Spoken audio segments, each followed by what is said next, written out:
If this thought comes in, you know what? Take a break. Stop. Take a step back. Relax. Breathe. Focus on the moment. Take some time. Don't rush. Therefore, with that now, if it is a panic attack, you know what to do. You're listening to Blue Radio, bringing the vibe. Good morning, this is Man Like Kipto.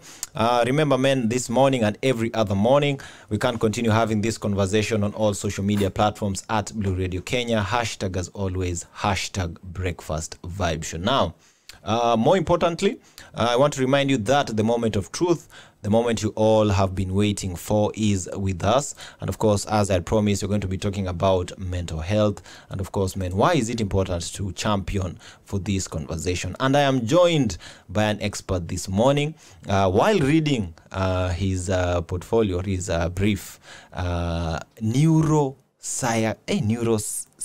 he will be telling us more about it. Without much further ado, good morning and welcome to the Breakfast Show, Mr. Thuwein. My name is Ian Kipto. For anyone who don't know who you are, and what it is that you do, kindly break it down for us. Because sababu hii neuro, it seems so complex, bana. Neuropsychology, sir? Yes. Yeah. So good morning, everyone. So my name is Thuwein Mahmood. And I'm a cognitive neuropsychologist. So a neuropsychologist, basically what he does is it's just a mixture of medicine and psychology. Okay. Yeah. So whereby for example, now we have these disorders that affect the nervous system. For example, we have Alzheimer's, we have these memory issues, attention issues. We have neurodevelopmental issues, for example, in children who have autism, ADHD, and reading disorders, and all these bits. So it's a mixture of both. Where now my role will be to assess, for example, your cognitive functions. So either your memory, your attention span, or executive functions, what we normally call executive functions, meaning your planning, your judgment, your capacity to make decisions. All these things normally are controlled by your brain, as we know. And therefore, we have people who, when they get sick, these functions get impaired. So my role is to come and assess, evaluate, and give a diagnosis if whether, yes, your memory is intact for your age and your level of education, or no, there's something going on and we need to investigate about it further. So basically that's what I do. And also with therapy, of course, rehabilitation. And also in that now comes the psychological part where, for example, these things can be impaired, for example, in people who have depression, people who have mental health issues, generally speaking, psychiatric issues, psychosis, and all these things. Normally it impairs also. So that's now the psychological part where now I evaluate also, is it because of a medical issue or is it because of a psychological issue? So with that, I come up with something. If it is indeed both, sometimes one or two, or sometimes even both, I write the diagnosis, and then we go from there. It's quite interesting what you've mentioned. I would like to ask, in people, young people, Gen Z and millennials, there is this quote-unquote belief that you don't need assistance when it comes, to understanding your mental health. It's true. How can we as young people bridge this gap, and why is it important, to have the opportunity to talk to experts, like yourself? Okay, so it's important in that one, it's just like when, for example, somebody has malaria, you would not expect that person to be at home and say, you know what, I'll get over it. It will eventually end up destroying you, right? Yeah. So the same thing with mental health. The moment you feel you need something, you feel that something is not right, the way I've been acting, the way I've been behaving, or a friend also, the way he's been behaving, the way he's been acting, something doesn't seem right. You have to seek professional help, because why? Not only are we qualified for them to do that thing, so we are the professionals in that field, but also we know how to handle it and how to take care of it from the beginning to the end, and we have the tools and we have the treatment methods so that we can help you better understand what's going on, and hopefully be able to treat it so that we can give you with the tools that you'll be able to equip yourself with, and later on, of course, you can deal with it if it comes back, because sometimes it does come back on your own without needing any professional help. All right. Now, I was reading a statistic yesterday, according to the World Bank, that saying Kenya is ranked number 4 in Africa when it comes to depression. Close to 1.9 million people are suffering from depression. So, of course, there was a campaign a while back by the World Health Organization championing that this is real. and the community needs to be that people need access to this particular treatment. So let's say I've discovered that this friend of mine has an issue. How best should I approach this situation so that I don't trigger them, and I don't also trigger myself? Yeah. Okay, so in psychology we have just the way we have first aid in medical. For example, if somebody just fainted right now, you have to know at least your basic first aid, right? Yeah. So we also have what we call psychological first aid, PFA. Okay, yeah. So in PFA, I think just as much as people should be able to know how the medical first aid normally works, I think psychological first aid should also be a priority. For example, in schools, we need to know how to approach emotions, okay? Because this is something that it's highly neglected. I'm sure nobody talks about emotions in school. But in high school, we know you talk about cuts, bleeds, and everything, but sadness, emotions, depression, happiness, all these emotions, nobody talks about it, right? Yeah. So psychological first aid is very important. So how do you approach psychological first aid? Is that once somebody, that this person is sick, is sad or anything, you have to talk to them in a manner that is first very careful. You have to be careful not to trigger them, in that you have to use words that are not sensitive to whatever that person is doing or using at that moment. Okay. All right. Okay. That's quite insightful. I want us to go on a short musical break, and then when we come back, I want us to get into something that has shocked the nation, something that has shocked, more importantly, right here at home. Talking about Kilifi County, young boy as young as 9 years old taking their own life. What could be causing all these problems? How are they arising? How are we as a community not identifying these particular situations? And of course, men, what are some of the solutions that experts like my guest can offer you this particular morning? Good morning. Asante tena sana. This morning, I'm not alone in the cockpit. Your captain, of course, has a co-captain. I'm talking about Mr. Mahmood Thuwein in the building, of course. And we are chopping it up nice and easy, talking about, of course, health, lifestyle, and more importantly, mental health. So, of course, right about now, I want us to shift gears and turn things a little bit up. So, of course, I was talking about this story where a young boy in Kilifi County, 9 years old, taking his own life. Same county, a man took his own life after, visiting the hospital, finding out that his mother is not getting the proper health care that she's meant to receive. I don't know if I can't speak for that for this individual, but before we get into what solutions are supposed to be offered, what are the causes of this problem? What is the diagnosis from your end? Okay. So suicide normally is basically what we normally see it as a way out. How they normally, when somebody who is depressed, they see it as a way out, because depression, starts from, there's a reason behind the depression, right? So there's emotions. Then when you have an emotion, you have a defense mechanism. Okay, when you have a failed defense mechanisms are normally things that we normally do that will try to comfort us, make us feel good that, no, I'm protecting my feelings. You're trying to protect your feelings. So these are called defense mechanisms. Failed defense mechanisms cause you to have panic, what you normally call a panic attack. Okay, so you panic because now your defense mechanism has failed.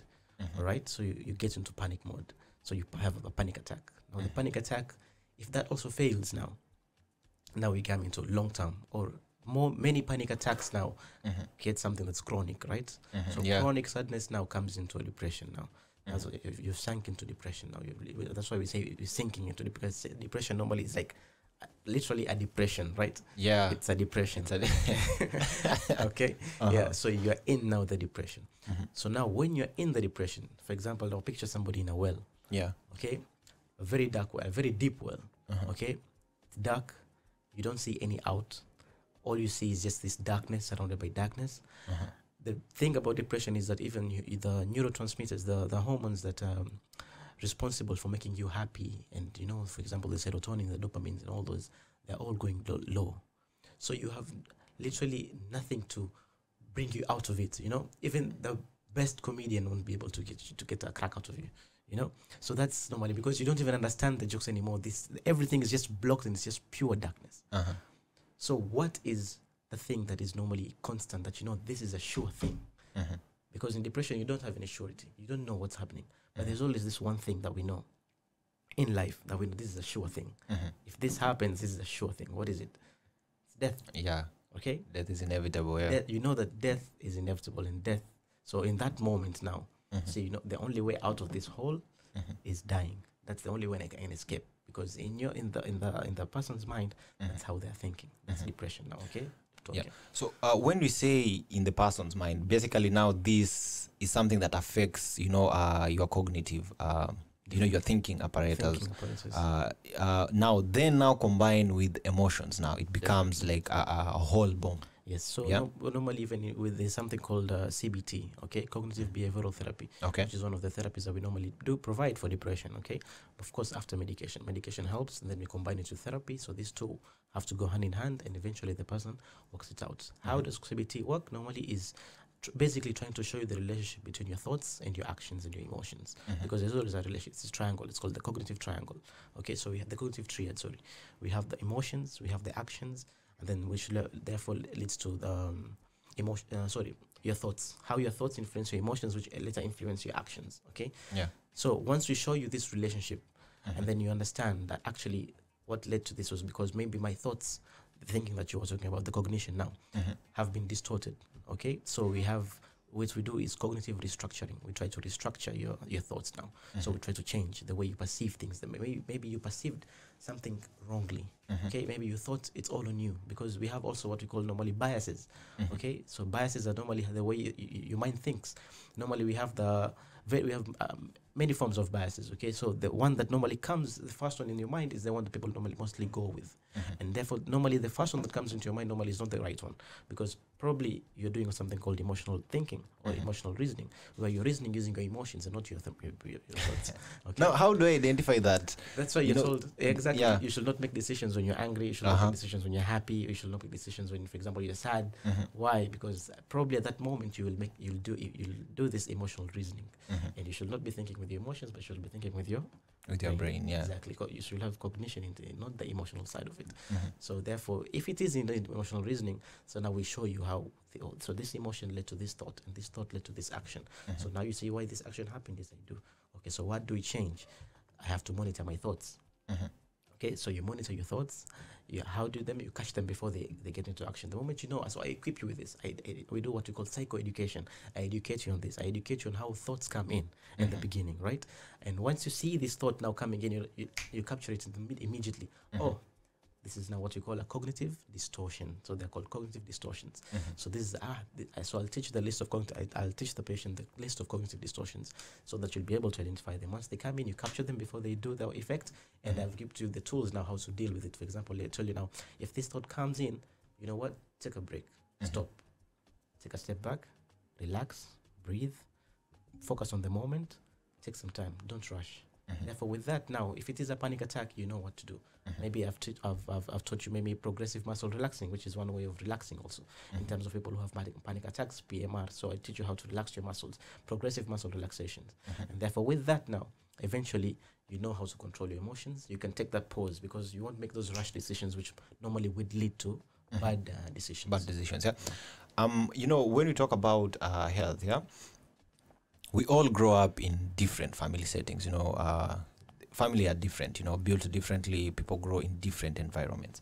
Let's say this particular individual, you know, grew up in an environment where they saw, you know, some of their family members trying to take their own lives. They didn't, you know, they don't understand, or they don't understand why is this happening, you know. But as they grow older, that image, that history, you know, doesn't leave you. It grows with you. Yeah. Yes. How do they avoid, you know, falling or doing the same mistakes that, you know, some of their family members did?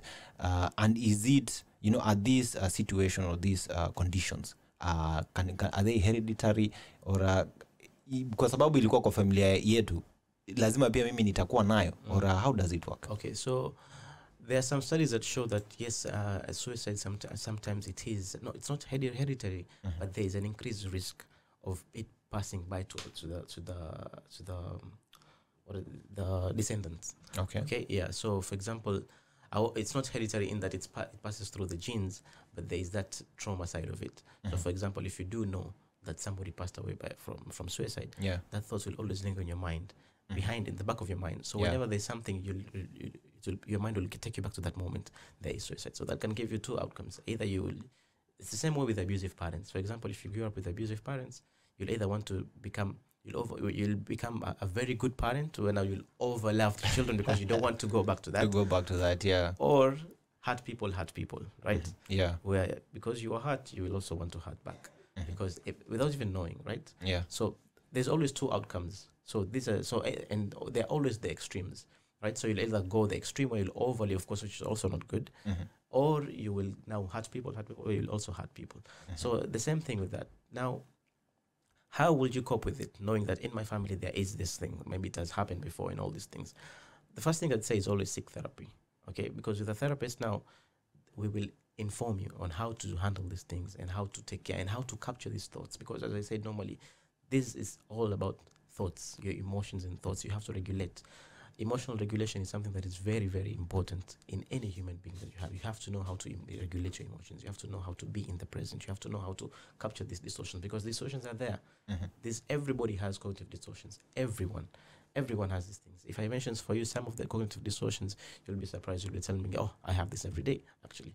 So you see, so once you know how to capture these thoughts and how to capture this and how to handle with it, and of course showing you the relationship. For example, now a traumatized kid and eventually starts abusing people in adulthood.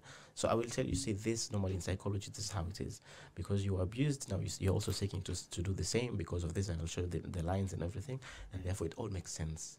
And you, so this is why this is why it's why happening, this is like this. Yeah, this is why this is like this. Okay, so what can I do now? So this is what you can do. So you break that cycle. Once you break that cycle, and once you have that realization, that's it. Then you can move on better. Exactly.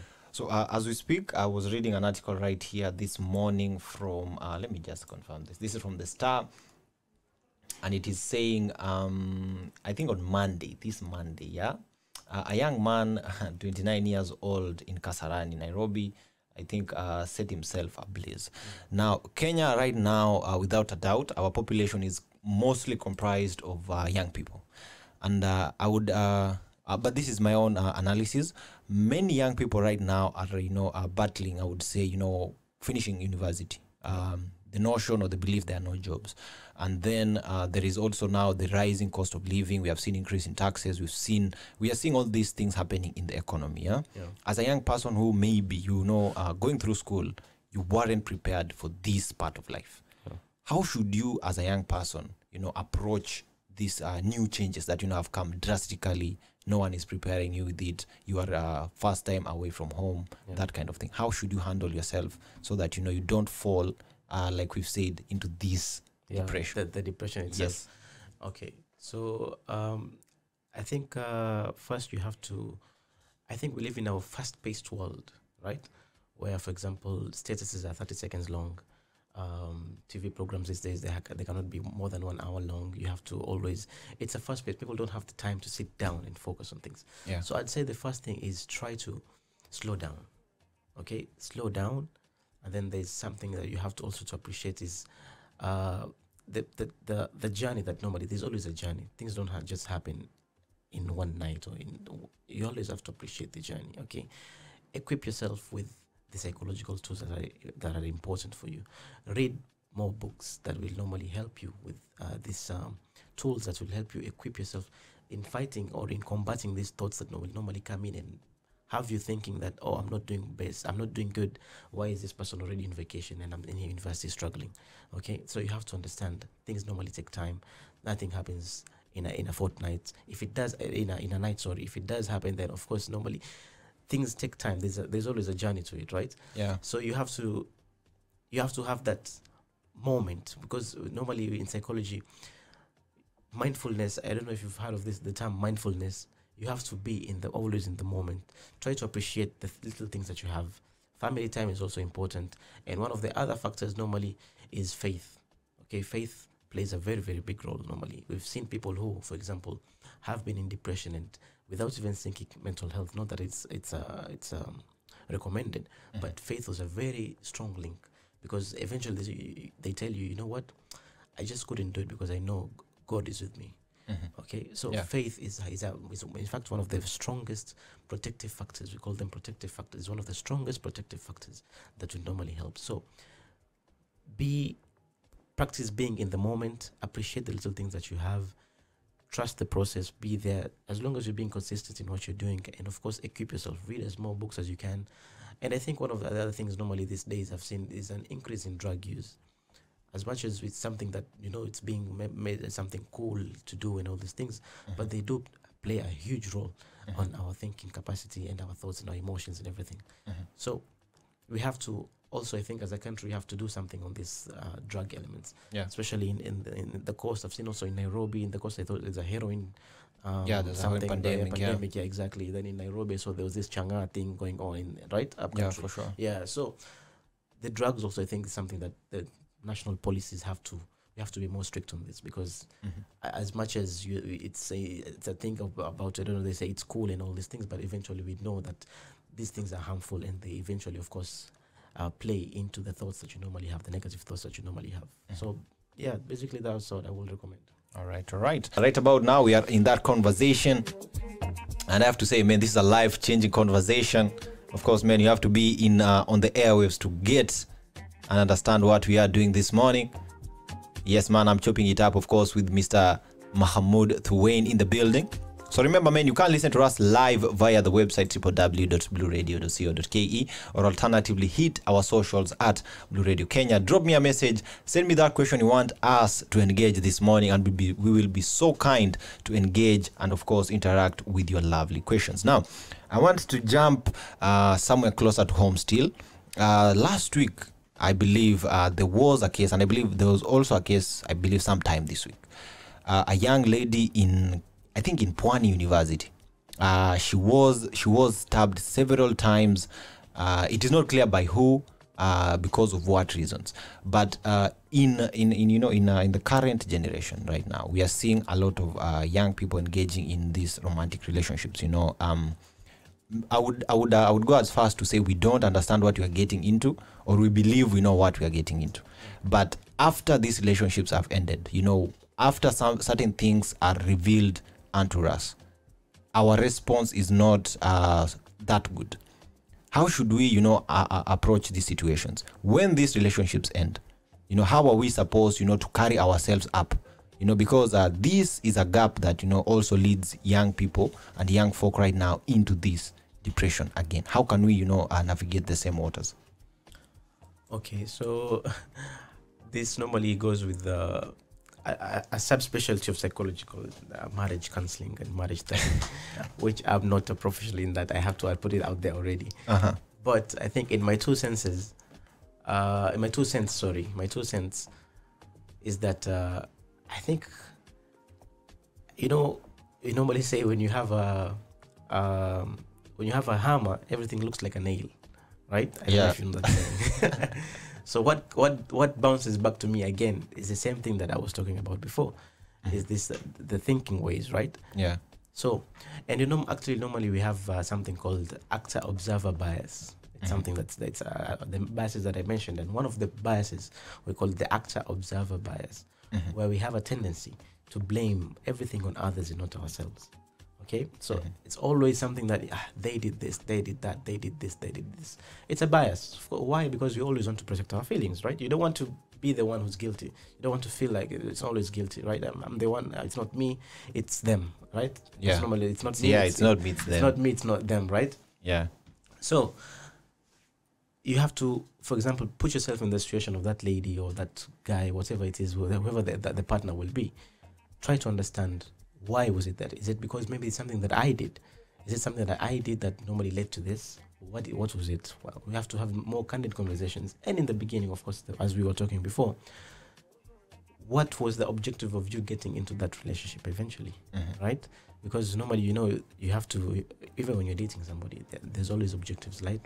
I'm dating you, but I want to actually get this out of this. This is how I am. This is how I'm supposed to be in a relationship. This is how I expect my partner to be in a relationship, right? So you have to know yourself. You have to understand your partner. And you have to always remember that people have baggages, right? You as an individual have what you normally call constructs. These are things that you learned from when you are a baby until all the way you've grown up, right? And your partner has the same. We all go through the same. This partner maybe grew up without a father or without a mother. You grew up maybe in a stable family. You're used to more love. You're filled with love inside of you. This partner seeks love because they did not grow up with a parent, a mother, or a father. Now you're dating this person because of looks. Dem ni bomba sana, wacha nikae naye. Okay, sawa ni bomba sawa, unakaa na yeye, lakini now there's that psychological aspect of it, right? Dem ambaye yeye, he grew up without a father in the family. So now she always seeks that father figure. So father figure for her, it means that somebody who's always there to provide whatever she wants, right? Because now she wants to compensate for that. She wants to fill that gap in her life. Wewe ambao ndo umemaliza university sahi, ukaona do. Sawa. Dem yeye amekuja hapo seeking a father figure. She wants somebody who, hey, I want to make my hair 10K tuma. So in her mind, that's what my man is supposed to be doing. This is the role of a man in my life. This is how a man should be in my life. Unapigiwa university graduate maskini first year, VP 10K. Okay?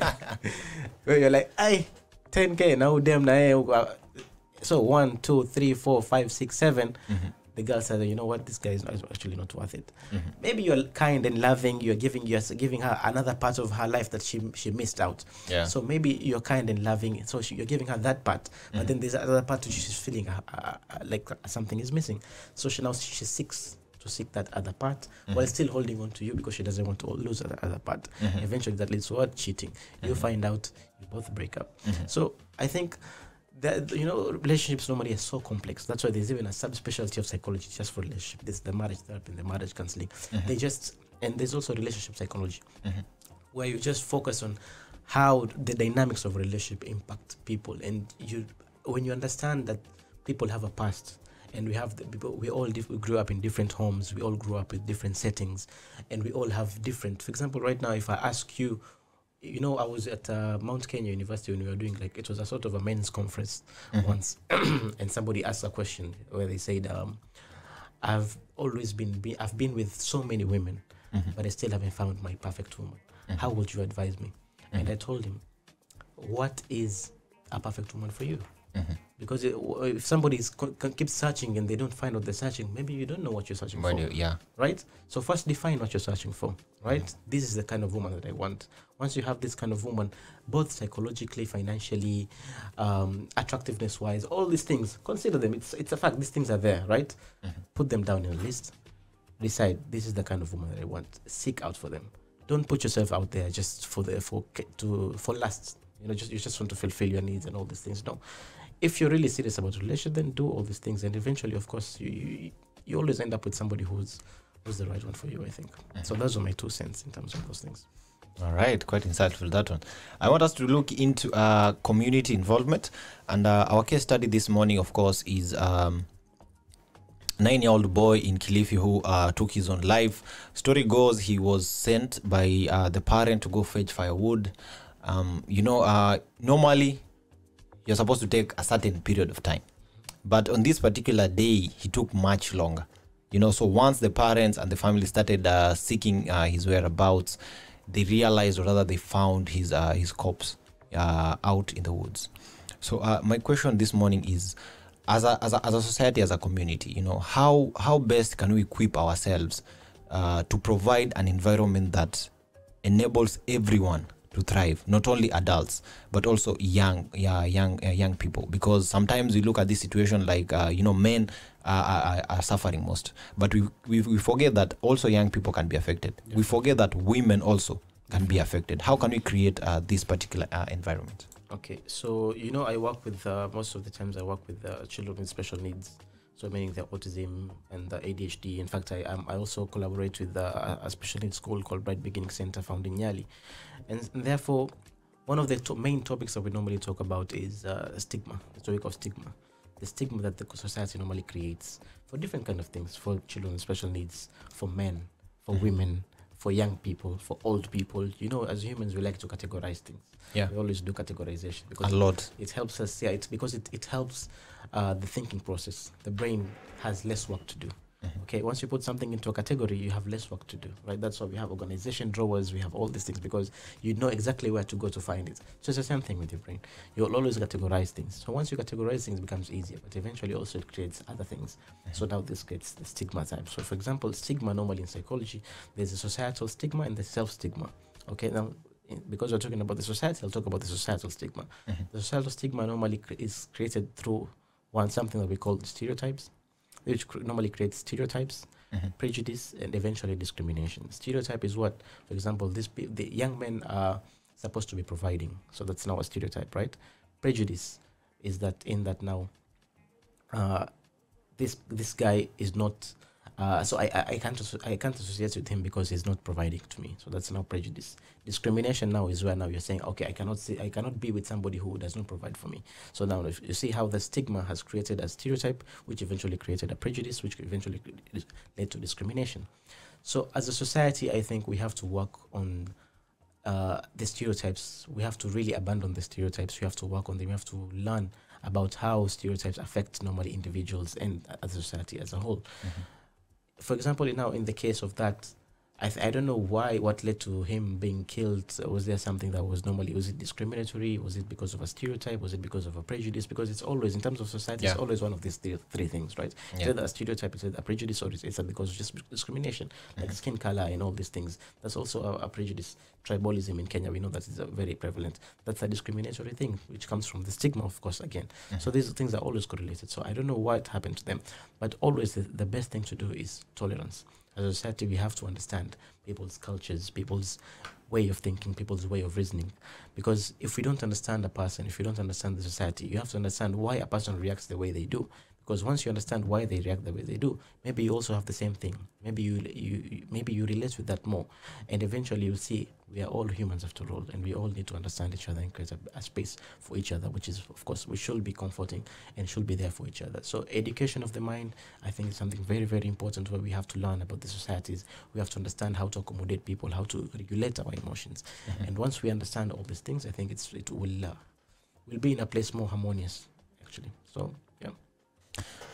We saw the president last week, I believe, during the Mashujaa celebrations, launching the universal health cover. I haven't read the document, I wouldn't want to lie, but the question I keep falling back to is, does or anyone who was compiling this document, did they consider for a moment that mental health should be given priority, in this universal health cover? As an expert yourself, how should the healthcare system in Kenya, and of course policies around it, how should they be crafted to ensure that we draft a system or a policy that helps? We identify these individuals, we identify these hotspots, these areas. For example, now in Kirinyaga, we've seen more than 5 cases. There was a report saying there were like 5 cases in 1 month of suicide in that particular county. What policies can the government, of course, and the Ministry of Health draft to tackle this issue at source? Okay, I think I will speak for most psychologists when I say that I think psychology is one of the most neglected fields, I think, because not only do hospitals not prioritize having a psychologist, they also underpay them very, very badly. And this, I think, also plays a big role. For example, we should be having a routine screening of mental health, okay, in hospitals. So, for example, normally we have these tools. As a psychologist, you have to have a tool where you're screening for depression, for anxiety, and all these other mental issues, okay? For example, if a patient does present to a doctor, or we should not be only waiting on World Mental Health Day for us to do, okay, let's talk about mental health. Let's do the screening about depression, anxiety, and all these things. We need to incorporate these conversations into our daily routines. For example, now talk shows like this normally raise awareness about these kind of things. And now this will keep the conversation going. Eventually, if the conversation keeps going, we'll start to familiarize with these things, and it will be more normal for us to talk about them. I think the people who are responsible for us in terms of the government, who represent us in the government, also have to have their ears on the ground, knowing what's happening. Now, in fact, for example, in the cases where these suicides have been happening, the 5 suicide cases? Yeah, 5 suicide cases, yeah. Exactly. What was done to tackle that issue? You'll see that it's not... it's a whole taboo in Africa. I think Africa mental health is still something that really, really is looked at as a taboo. In fact, even seeing a psychologist, somebody will tell you, "I'm missing Azimu." Yeah, but it's not like that. It's not because you're any Azimu. No, mental health is it's just what the word is. Mental health. It's your health, and health. You don't have to see blood for you to say that you're sick. When you have a malaria, you just feel that I'm sick. Emotions are the same thing. You know this, I'm sad, and this sadness has been there with me for a while now. This needs address. I need to do something about this. My friend has not been coming out of the room. It's been 2 days. It's been 3 days. What's up with him? My friend hasn't normally post statuses, right? We're in the digital world right now. He's somebody who constantly post statuses, but now it's been 2, 4, 5, 6 days. The person has, what's up? Let me check on this person. So we have to normalize these conversations. We have to acknowledge that this mental health is something that is there, and we have to deal with it. And as a government, I think the policies that are very, very important is that make psychological services accessible, and also you have to appreciate psychologists as a country. You have to appreciate psychology as a field in itself. Okay, I think it's just recently where there's been a board that was created to certify psychologists, because before that it was associations that were certifying psychologists. So you see, I think it's a good step, because also there are so many crude people who just call themselves, I don't know, trainers and mental health and all these things. But somebody on Endapo is just, I'm certified, and yet in the case of Brian Mwenda, we are not sure. Exactly, you understand. So we have to acknowledge that psychology, because in other countries, this is something as a psychologist is something that is, it's taken very seriously. In fact, hospitals have to have psychologists, and you have all forms of psychologists. You have clinical psychology, you have neuropsychologists, we have forensic psychologists, we have organizational psychologists, we have psychologists. There's so many fields of psychologists, and they're all normally in a hospital. So if I'm not, for example, as a clinical psychologist that cannot handle this case, they refer to neuropsychologists, and this now leads to a more awareness about these things, and people, the community, actually see the services and the importance of it. All these suicide cases, probably most of them could have been prevented if the person went and sought psychological help.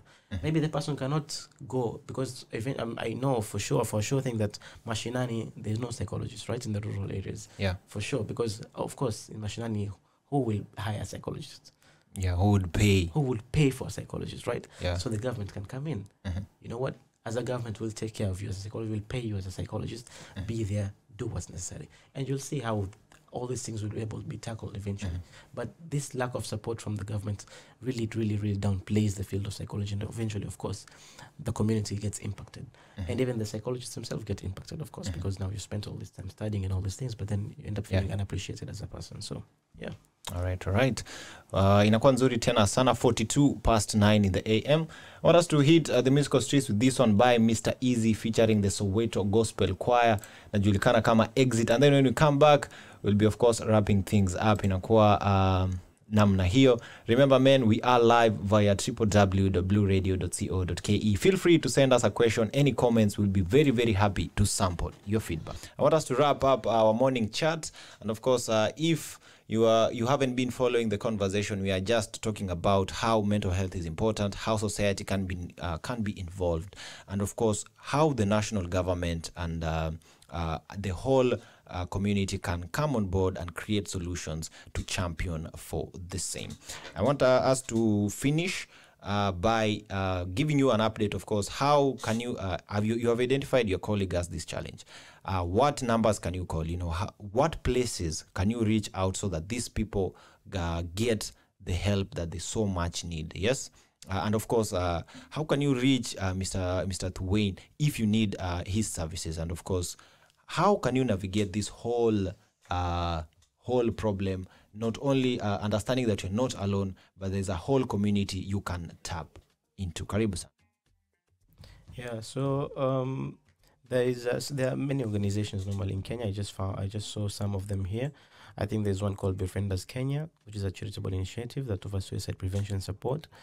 And they have a number. Their helpline number is 0722 178 177. That's 0722 178 177. There's another one called Niskize, Of course, this is now also a 24-hour call center offering counseling services to people in distress. And their numbers are 0900 620 800, 0900 620 800. And then they have also Emergency Medicine Kenya Foundation, which is a non-profit organization started in 2015 by Dr. Benjamin Washira and Dr. Jeremiah Gitau. Okay, so it's free. Of course, all these numbers are free. And the hotline is 0800 723 253. That's 0800 723 253. And we also have Oasis Africa, which the numbers are 0725 366 614. 0725 366 614. And of course, you can get so many others. Just Google online. If it's for yourself or for a friend, of course, the resources are there. I'm happy to see that we actually have the helplines. This is very important. And counselors are there. They will talk to you and they will always provide for you. As for me, my services, normally I work with Bright Beginning Centers, a special needs school, where it's found in Nyali. Most of the times I'm there. Sometimes I'm also found at Chiromo. If you want, you can plan Chiromo Hospital. In Nyali, it's also found there. And my numbers are 0754 200 467. That's 0754 200 467. You can always book an appointment. You can sit down, have a discussion, and take things from there, because I think mental health, we have to talk about it. Psychology, normally people say it's a talk therapy, and talking is always the first step, right? We always have to talk. When you talk, even as couples, you normally advise them you have to talk. Parents with their children have to talk. You and your God, you have to talk. So talk. Talk is always there, right? Yeah. Talk is always there. Without talking, there's nothing can be achieved. You always have to communicate. That's why diplomacy is one of the best things, right? Because diplomacy is also involved Talking. Exactly. So talk is always the first thing. When you see you have problems, talk either to yourself. Sometimes it's even self-dialogue, mono-dialogues. We call them mono-dialogues or self-dialogues. You have to have dialogue with yourself actually in life. Am I where I'm supposed to be? Am I doing what's right? Or is what I'm doing leading to where I want to be in life? So all these mono-dialogues, is this person that I'm with right now, is this person the right person for me to be with? Am I getting what I wanted? Is this person getting what they wanted from me? Because it's a two-way relationship, right? You have to provide and you have to receive. And therefore, the moment you have mono-dialogues, you have constructive talks with yourself, you'll actually find yourself holding on to that line or to that pathway that will lead you to that objective that you've set for yourself. But the moment you ignore yourself, you ignore those thoughts in your mind, you ignore that speech in your mind, that mono-dialogue, that's when you find yourself going astray, and eventually you find yourself in places where you're like, how did I get here? It's because you didn't have a conversation with yourself. And if you see the conversation yourself now is getting bad, sick, it's not giving you results, talk to somebody else. A problem shared is a problem half solved, right? So normally say for that. sure. Yeah. As we finalize, what message would you have for young people and anyone who has battled this particular problem, and that they would like to be a champion, of course, in the future, to help others not fall into the same situation they have fallen in, as we close? Okay. The fact that you're standing there after dealing with all these things is testament enough that you're strong enough already to deal with it, right? Because we normally say what doesn't kill you makes you stronger, right? And the fact that you're now there, you've handled all these things, you've gone through these battles, and you're still standing, that's kudos to you. You're a strong person, you're there.